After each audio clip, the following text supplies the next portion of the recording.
Hi guys! So, tapos na tayo sa Vitamin E Cream at saka sa Advanced Moisturizing and Hydrating Kit from Brilliant. So, let's proceed to this CEO Squad Glow Kit.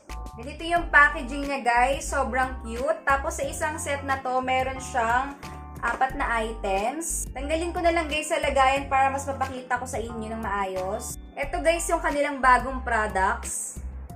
Glow on the go skincare siya, meaning pwede nyo itong bitbitin or dalhin kapag magta-travel kayo. Siyempre, na-expose tayo guys sa mga usok, mga alikabok. So first, we have foaming facial cleanser. Morning and night routine siya. Nakokontrol niya guys yung oiliness sa skin mo. And syempre, nang hindi nagdadry yung skin mo. Nakakatulong din to for blemishes and breakouts.